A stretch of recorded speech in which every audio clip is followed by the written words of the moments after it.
He was awake by mid-afternoon, cramped and sore. He eased himself up from the hard bottom of the skiff and moved back to take the rudder from Amberley. He was hungry and thirsty, but there was nothing to eat or drink.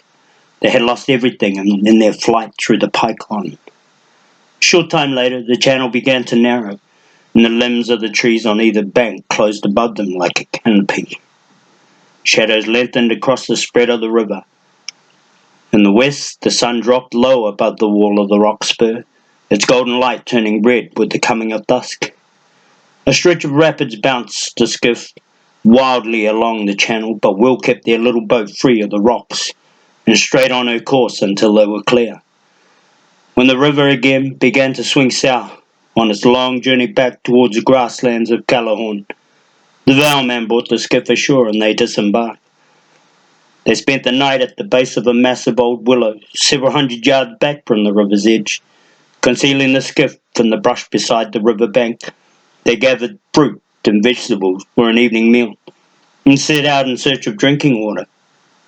There was none to be found, however, and they were forced to make do with the food they ate, conversed briefly and fell asleep.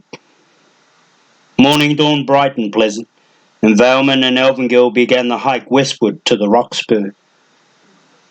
They walked briskly, enjoying the warmth of the early morning, consuming as they went the remainder of the fruit they had gathered the previous evening. The hours passed quickly, and the stiffness they had experienced on first awakening disappeared as they wound their way steadily ahead. By mid-morning they had discovered a small stream where rapids emptied down into a pond, and the water was suitable for drinking. They drank their fill, but, having no containers, they could take nothing with them. As the day wore on, the mountains of the Roxburgh loomed closer above the wall of the forest, and a massive humped line of peaks that stretched away across the whole of the western horizon, only to the far south, where lay the vast impenetrable mire of the Shroud Slip, with the mountains absent, and there the skyline was filled with thick, grey mist that rose out of the swamp like heavy smoke.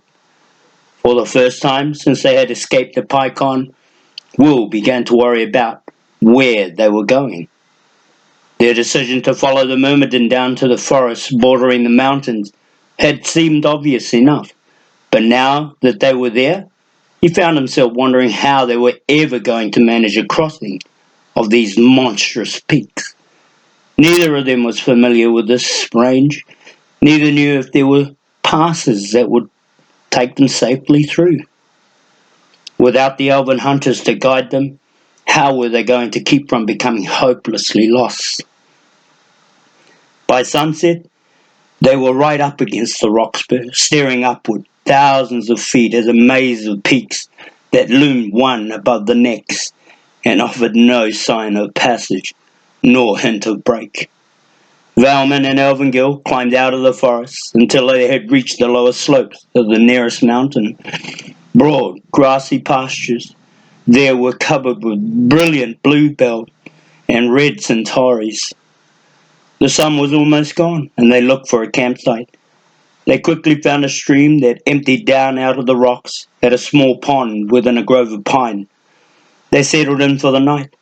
Another meal of fresh fruit and vegetables was consumed, but Will found himself hungry for meat and bread, and ate what they had without much interest.